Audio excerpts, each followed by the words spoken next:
Dubai, and joining me now is Robert Grant, founder and CEO of Crown Sterling. Thank you so much for joining me, It's good Robert. to be here. So first of all, how are you finding the event? You know, I really like Dubai. Dubai is so well organized. The people are so hospitable. You know, only 7% of the population here are actually Emirati. So it's such a melting pot from all around the world. And I just love that vibe. It's such a cool place. And it's so well organized here.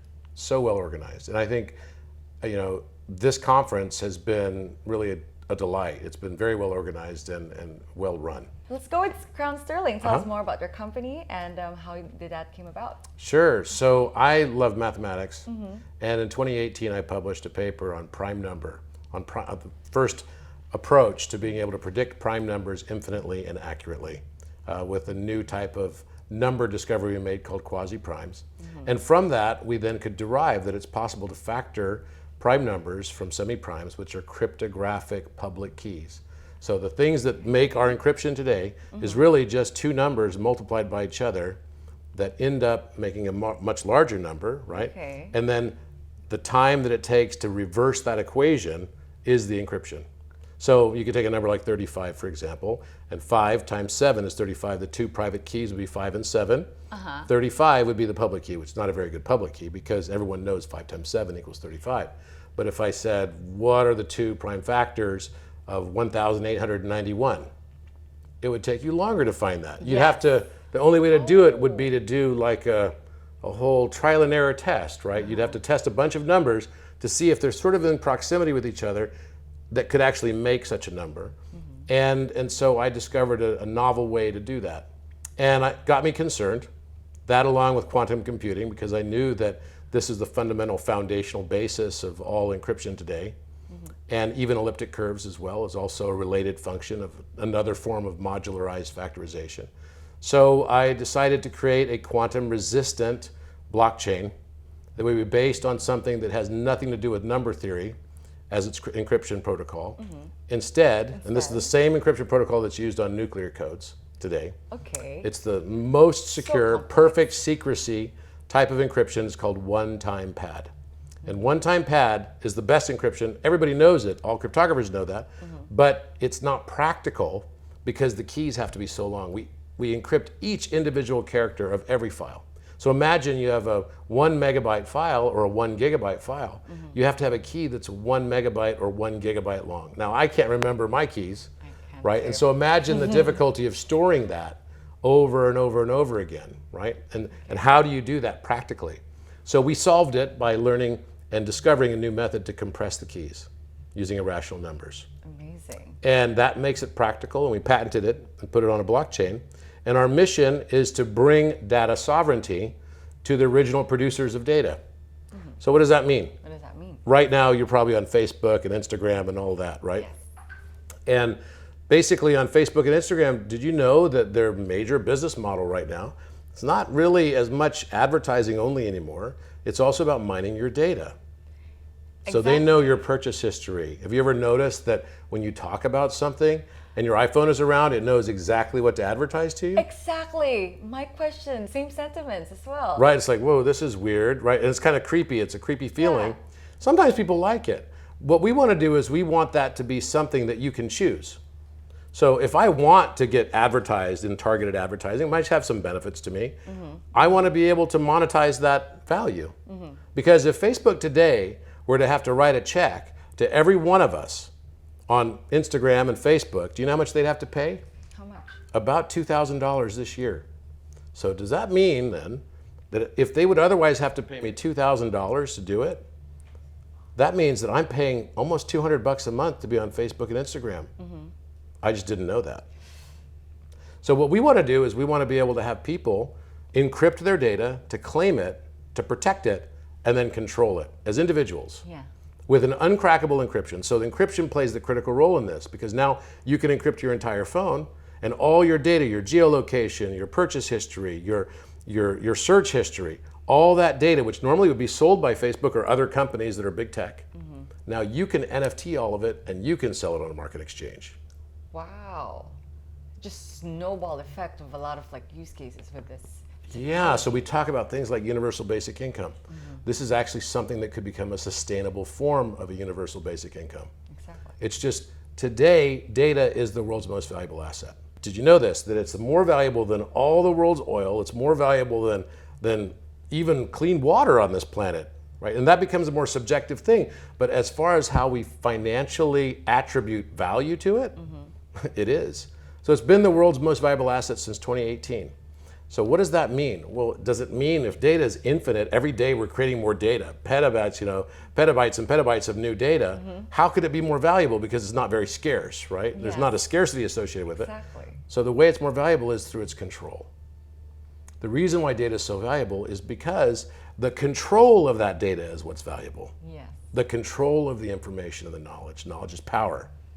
So what we want to do is to decentralize that control and put it back in the hands of original producers. And that's why we made our first Genesis block, because we feel so strongly about this. Our first Genesis block is that we believe that data is the intangible personal property of the original producer, right? And therefore it's protected through its ownership by the United States Constitution, Articles 4 and 5, Articles 12 and 17 of the United Nations Charter and the European Charters. It's already protected. Privacy is difficult to protect legally, but ownership is rock solid for protection. So we feel that it already should be that way. So there needs to be legislation and advocacy so that we don't lose our own identities of who we are. And I believe in the future, it's not only going to be about proof of work and proof of stake, it's going to be proof of self. So how do you control the dissemination of your information that's vital to you? I mean, I could even take a hair on your head and re-clone your body, right? In the future, Possibly, we have to think about that. I mean, the pace of change that's happening right now is so dramatic. So how could you protect your identity in the future? And we want to be the company that helps you do that. Decentralized, we never even have your data on our platform. We just provide you with an outsourced locking key that is uncrackable. And also a unique compression approach that allows you to do it in a very efficient way, decentralized on the interplanetary file system. And what are your proudest defining features that elevated from the competition? Well, I think the biggest is if you look at all the other blockchains right now, they're not quantum resistant yet. There's a handful of those that are trying to, but the White House just announced last week that every branch of the US government has to now have quantum resistant encryption for all of its communications. So if the White House just decided that, why is it okay that the blockchain industry doesn't also have that within 6 months? So what we did is we have a proprietary solution that allows us to be able to encrypt data in the most highly secure format and also make it practical on blockchains. We're the only ones that have one-time pad on a blockchain. And if you just Google one-time pad encryption, Wikipedia, you'll see it's already quantum resistant. It's already well known by NIST and all the standards bodies to be quantum resistant. And it's a theoretically perfectly secure approach as long as you meet the criteria of one-time pads, which we do. I love it. I'll make sure to check your website out later on. Yeah, please do, please do. I think another thing that differentiates us is how we compress our data. How do you compress your data? A mathematical compression. So this is what made it practical. The one-time pad as an encryption method has been around for more than 100 years. But it was something called the Vernam cipher that came out around the time of World War I. I think it was 1917. But it wasn't practical to implement digitally because the keys had to be so long. So we had to solve the problem of how to compress in a lossless fashion using irrational numbers, and we solved that. And our team of mathematicians and physicists solved it, and that is now what makes it possible for us to be able to use it on blockchain.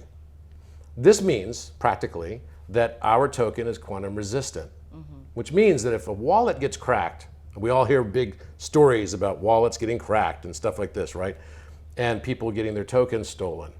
Well, if it gets cracked, even if there's Bitcoin inside of it and there's Ethereum in the same wallet and there's Crown Sterling tokens or CSOV in the same wallet, the Bitcoin can be stolen, the others can be stolen, right? Ethereum can be stolen because they use standard elliptic curves and SHA-256 encryption methodologies. But the CSOV won't be able to be stolen because it's literally welded, in theory, to that wallet through a one-time pad perfect secrecy encryption. And that's what makes this so differentiated and so exciting. And also, we now have moved into an era where we'll be able to even compress, using the same principles, compress not only the keys, but compress the data itself, which 20% of the world's energy today is utilized for data storage. Now imagine if we could compress that 2x or 3x or 4x. You could literally save tons and tons of energy. And that's what's really exciting. E equals mc squared. If you look at the inverse of that, it's really about information. So 1 over information, in a sense, becomes energy as well. So if you think about data compression, compression becomes the different inverse relationship of creation of energy, right? So if you can compress data, you're saving energy. So nature uses conservationism, right? So it's got a conservation approach to it. And what we've done is just utilize the same principles and found a way using the golden ratio in combination with all numbers. We found and discovered actually that every number has its own golden ratio, which is super exciting because that allows us to use something called reciprocal equivalence of mantissa as our approach to compressing data. And the mantissa is just a decimal extension. So think about an infinite decimal extension that is identical to another number, and those two numbers multiplied by each other come back to 1. So I call these monad numbers. And I talk about this type of stuff on my social media. If you're interested in learning about this, I do a lot, and I think I'm one of the more followed people now in math and geometry around the world. And I'm on Instagram, so you can just find me at Robert Edward Grant, or on my website, robertedwardgrant.com, or also on Facebook or all the other platforms. I'm not a big fan of Twitter. Yeah, why because not? people are just kind of, I don't know, I think a lot of people, there's a reason why there's the term sort of like Twitter trolls. Twitter trolls. You know what I mean? Yeah. Like people that just they like to hide behind their keyboard and just be rude to people. And to me, I don't care if they want to be rude as long as they're willing to not be anonymous, right? Yeah. And it's fun. I love a debate. But I want to see debates coming from a place of non-fear basis and also coming from a place of, knowing who the person is, because I think that's fair. Yes. I just think that's fair. Otherwise, you're just throwing out articles and throwing out stuff and saying stuff that you have no reason. You can easily spread disinformation through an anonymous account. So I'm not thrilled about the whole Twitter thing, but all the other platforms I definitely use a lot of, and I am still on Twitter too, so I'm not hating on Twitter. But Reddit is even worse. It's a cult, Yeah, there's sort of like a cynicism cult going on. It's all good, but I think there's real value in a scientific method and skeptical thought, right? I do think there's real value in that, but I think that everyone benefits when there's transparency. So I believe in transparent systems. But that's what makes our thing exciting. We want to bring back the power to the original producers of data. Fantastic. We want to bring back the power to the individuals. We want to democratize and decentralize, right? And I'm writing a book right now with a co-author, and his name is, I published a book last year called Philomath that became a bestseller on Amazon in number theory and in geometry. But this year, we're publishing a book, and hopefully it's going to be with a major publisher. We're in talks right now. But we're publishing a book, and it's called Data Plantation. Data Plantation. Right. Congratulations. So I'm very excited about it. Very excited. It's based on the notion that all of us are working on a plantation for our data, and we don't even know it. Well, can't wait to check out your book as well. Make sure to review this video afterwards, and and go back here. And so, what is next for Crown Sterling then? Oh boy, I think the next big things are going to be,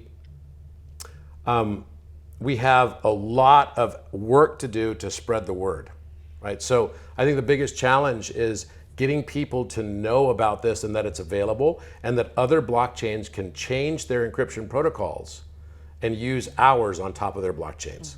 So we've been working really hard to be able to do that.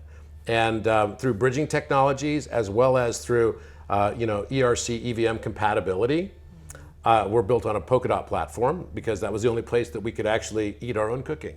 The Polkadot was the only place that allowed us to tear out and customize and create a native chain, right? And so that's what we did. One of the things that's super exciting that we're going to come out with, in the process of doing all this work, to be able to understand how to compress data.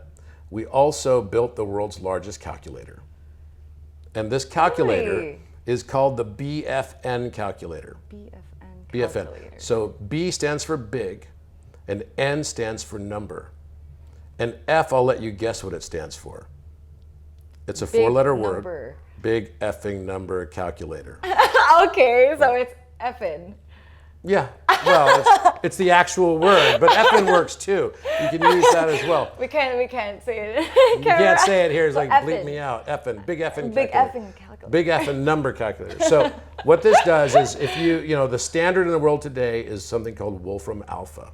And if you want to go on the internet to try to find a calculator that gives you a lot of decimal digits of accuracy, really for the nerds of us out there, right? The largest you'll get is kind of in the, takes like a minute to 3 minutes to just keep hitting the more digits button on Wolfram Alpha to get 500 digits of accuracy. Guess how many digits we can get instantly on every calculation with this new calculator that we designed ourselves using number strings. Instant calculation, we get over 301,000 digits of accuracy on every calculation. So you have an iPhone calculator, you get the maximum like 16 digits, right, on that calculator. Yes. We get 301,000 digits and it's instant. Ooh. Now, the reason this is important to me is because we discovered a lot of things, mathematical research as a result of looking at and analyzing these very large number strings.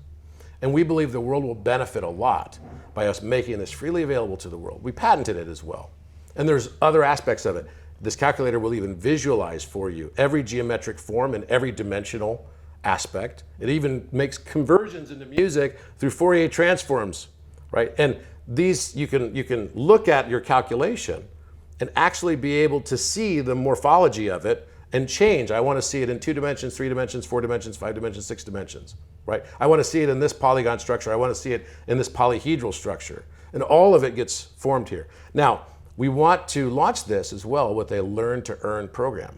Learn to Earn program. Okay, what is that? Yeah, so obviously academic institutions are going to like this, but everybody's going to like it because now it's the best calculator, it's the fastest calculator, it's the coolest calculator, it's the big effing number calculator.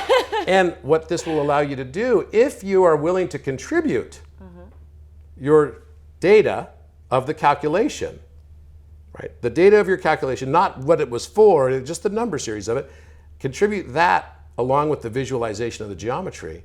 You can participate in our global formation of this global creation of a gigantic evolving piece of geometric art that will grow and morph into this massive structure that we can see in a metaverse.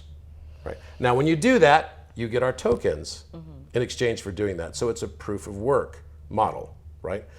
But what we're so excited about is that you'll be able to look at this structure as it grows and morphs into all these different permutations instantly in constant time. You can look at it in musical terms, listen to it. Geometry is the music that we listen to with our eyes. Ooh, I like that. Right? And music is just the geometry that we enjoy with our ears, right? Instead of looking at it with our eyes. The two are absolutely inextricably linked together. Mathematics is the language of the universe. So what we want people to do is be able to do that, but then also plug into it and be able to analyze impact on global consciousness. So, the random number generator at MIT was analyzed at 9/11. When the planes hit the towers, the Twin Towers, the world had a massive increase in fear instantly. That had a massive impact on the random number generator at MIT. And this is studied at something called the Noetic Sciences Institute. The Noetic Sciences Institute looked at it and they said, geez, this means that there's some link between, in physics, quantum physics referred to as Heisenberg's uncertainty principle, that somehow conscious thought and fear, right, or its opposite, hope, right, or faith, is actually having an impact on what numbers are being generated out by the random number generator. So maybe it's not entirely random after all. We don't know. So what we want to do is we want to take this geometry and be able to analyze it and research it as it grows and morphs into this new form of looking at consciousness so that we can see the impacts on global consciousness and vice versa. Right? And that's going to be really interesting. We can also listen to the music of it too. Who knows? It might make like a Mona Lisa. We don't know. And that's something that's very exciting to us. And I just think about all the possibilities, the new inventions, new approaches to energy conservation, new approaches also to batteries and information compression, new approaches as well to space travel. All of this can be aided by the release of this BFN. And I think it could have a big impact on how we see the world around us. And that's what I'm very excited about too. In addition to data sovereignty for all of us. All right. Wow. I just got lost with so many insights that I've gained from you today. Thank you so much, Robert, for joining me. Thank you. Such a pleasure. My pleasure. And I hope you enjoy the rest of the summit. Outstanding. Thank you.